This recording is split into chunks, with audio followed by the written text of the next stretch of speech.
Assalamualaikum warahmatullahi wabarakatuh. Kami dari kelompok 5 akan mempresentasikan tentang peramalan dan perencanaan keuangan. Anggota dari kelompok kami: 1. Sadikin Thayyib Baihaqi. 2. Saya Rika Alim Nurfadila. 3. Rizka Nuraini. Dan keempat, Rahmat Sirajuddin Muhtar. Yang pertama, pengertian peramalan keuangan. Peramalan diartikan bagaimana memperkirakan kondisi yang akan terjadi di masa yang akan datang. Memperkirakan artinya menetapkan hal-hal apa yang akan terjadi di masa yang akan datang. Peramalan dalam manajemen keuangan digunakan untuk memperkirakan kebutuhan keuangan perusahaan di masa yang akan datang. Yang kedua, langkah-langkah peramalan keuangan. Langkah dasar dalam meramalkan pendanaan yang dibutuhkan di masa yang akan datang yakni 1. Memproyeksikan pendapatan penjualan perusahaan serta semua biaya sepanjang periode perencanaan. 2. Memperkirakan tingkat investasi pada aktiva lancar serta aktiva tetap yang dibutuhkan untuk mendukung penjualan yang diramalkan. 3. Menentukan jumlah kebutuhan dana bagi perusahaan sepanjang periode perencanaan. Secara umum, langkah-langkah yang dilakukan dalam proses melakukan peramalan sebagai berikut. 1. Mengumpulkan data. 2. Mengelola data. 3. Menentukan metode peramalan. 4. Memproyeksi data. Dan kelima, mengambil keputusan. Saya Rizka Nuraini akan meneruskan penjelasan dari Mbak Rika, yaitu C. Ketidakpastian dalam peramalan keuangan. Dalam melakukan peramalan kondisi ini dapat dijadikan alat untuk melakukan peramalan apa yang mungkin terjadi di masa yang akan datang dengan asumsi-asumsi tertentu. Ketidakpastian ini perlu diperhitungkan secara matang. Dalam praktiknya, ketidakpastian yang akan datang meliputi hal-hal sebagai berikut. Yang pertama, ketidakpastian ekonomi. Yang kedua, ketidakpastian politik. Yang ketiga, ketidakpastian sosial dan budaya. Yang keempat, ketidakpastian lingkungan alam. Yang kelima, ketidakpastian persaingan baik dalam negeri maupun maksudnya produk dari kelanjutan kepemimpinan berusaha ke depan akibat pergantian. Oke, jenis-jenis peramalan keuangan. Terdapat beberapa hal yang berkaitan dengan jenis peramalan. Hal ini tergantung dari sudut mana kita memandangnya. Jenis-jenis peramalan dimaksud antara lain yaitu A. Jika dilihat dari segi penyusunnya, yaitu ada dua. Yang pertama, peramalan subjektif. Peramalan subjektif yaitu peramalan yang didasarkan atas dasar perasaan atau feeling dari yang menyusunnya. Yang objektif merupakan peramalan yang didasarkan atas data dan informasi yang ada, kemudian dianalisis dengan menggunakan teknik atau metode tertentu. B. Dilihat dari segi sifat ramalan. Yang pertama, peramalan kualitatif merupakan peramalan yang didasarkan atas dasar data kualitatif dan biasanya peramalan ini didasarkan kepada hasil penyelidikan sebelumnya. Peramalan kuantitatif merupakan peramalan yang didasarkan atas dasar data kuantitatif masa lalu atau dalam bentuk angka-angka.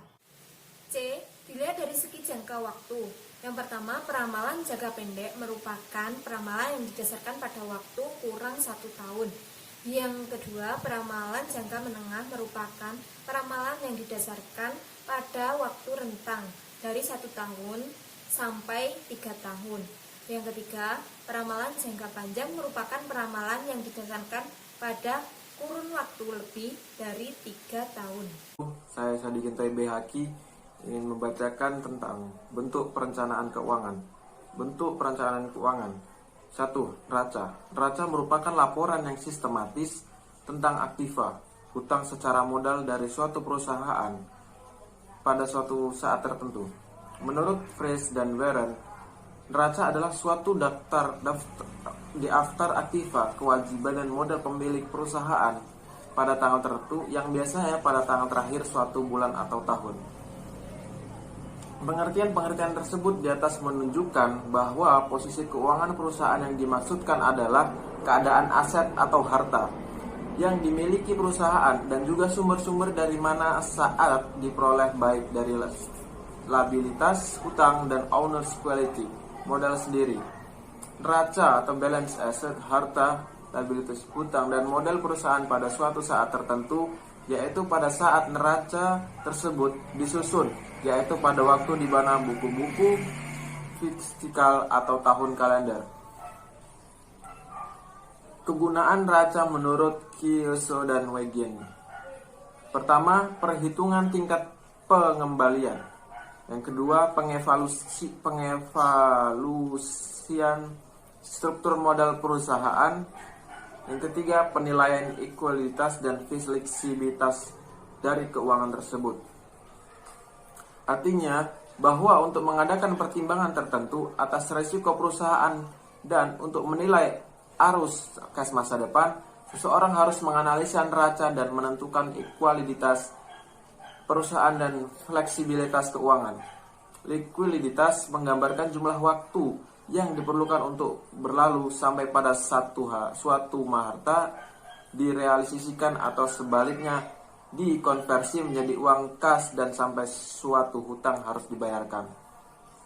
Dari pengertian neraca, maka dapat ditarik suatu kesimpulan bahwa neraca merupakan laporan jumlah harta dan kewajiban berdasarkan kewajiban atau transaksi pada masa yang lalu.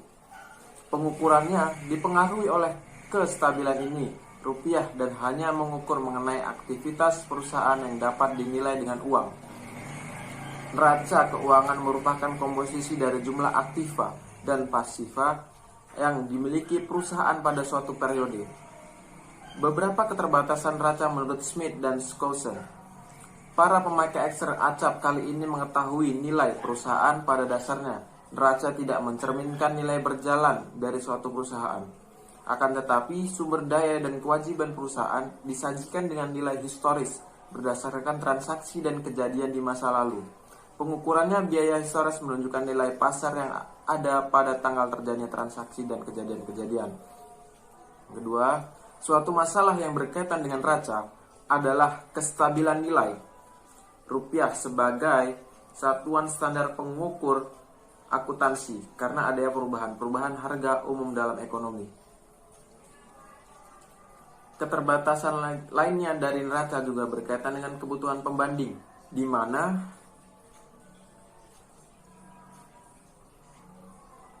perusahaan-perusahaan tidak mengklarifikasikan dan melaporkan pos-pos yang serupa secara sama. Sebagai contoh, nama dan klasifikasi perkiraan bervariasi.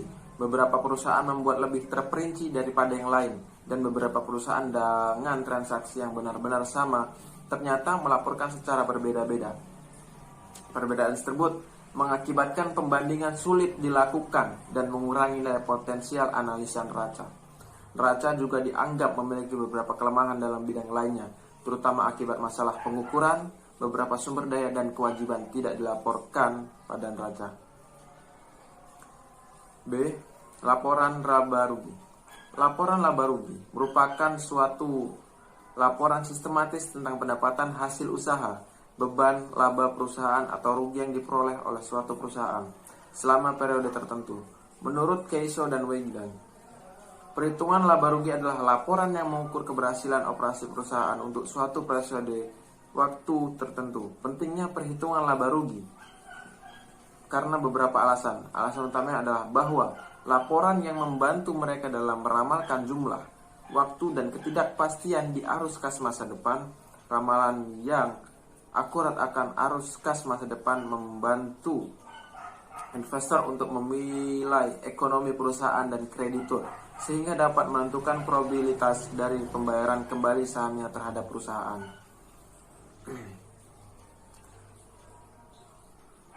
Perhitungan laba rugi membantu pemakai laporan keuangan untuk meramalkan arus kas masa depan dalam beberapa cara yang berbeda. Yang pertama, investor dan kreditor dapat menggunakan informasi pada perhitungan laba rugi untuk mengevaluasi prestasi masa lalu perusahaan, keberhasilan pada masa yang akan datang, kecenderungan penting dapat ditentukan. Artinya, jika suatu korelasi antara presisi masa lalu dan masa depan dapat diasumsikan, maka prediksi atas arus kas masa depan dapat dibuat dengan keyakinan tertentu. Yang kedua, perhitungan laba rugi membantu pemakai menentukan resiko, tingkat ketidakpastian dan tidak mencapai arus kas tertentu. Informasi mengenai berbagai komponen laba pendapatan, beban, keuntungan dan kerugian menyoroti hubungan di antara berbagai komponen ini. Komponen ini memungkinkan seseorang, misalnya, untuk menilai secara lebih baik perubahan dalam permintaan akan produk suatu perusahaan terhadap penetapan beban. Perkenalkan, nama saya Rahmat Sirwajudin Mukhtar. Saya dari mahasiswa Ekonomi Syariah Fakultas Ekonomi dan Bisnis Islam. Baik, di sini saya akan menerangkan sedikit tentang perencanaan keuangan. Pertama, pengertian perencanaan keuangan. Perencanaan adalah suatu proses dasar yang dipergunakan untuk memilih tujuan dan menentukan ruang lingkup pencapaiannya. Suatu perencanaan adalah suatu aktivitas integratif yang berusaha memaksimumkan efektivitas seluruhnya dari suatu organisasi sebagai suatu sistem. Sesuai dengan tujuan yang ingin dicapai oleh organisasi yang bersangkutan, perencanaan keuangan merupakan aspek penting dari operasi dan sumber penghasilan perusahaan karena memberikan petunjuk yang mengarahkan, mengkoordinasikan, dan mengontrol kegiatan perusahaan untuk mencapai tujuan. Dua aspek penting dalam proses perencanaan keuangan adalah yang pertama, perencanaan uang tunai, meliputi persiapan dari penyusunan budget kas perusahaan. Yang kedua adalah perencanaan laba. Perencanaan laba perusahaan yang dibuat dalam bentuk laporan keuangan performa. Jadi itu ada dua aspek penting dalam proses perencanaan keuangan, yakni perencanaan uang tunai dan perencanaan laba.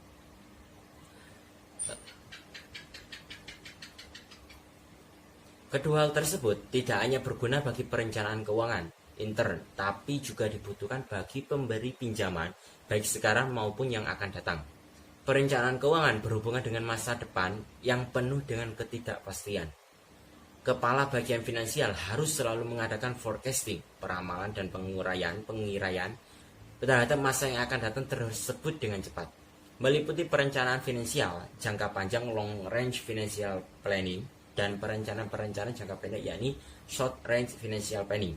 Salah satu keuntungan yang diperoleh dari adanya perencanaan finansial adalah dihindarkannya pemborosan yang diakibatkan oleh adanya aktivitas yang sangat kompleks. Selanjutnya adalah tentang langkah-langkah perencanaan keuangan. Dalam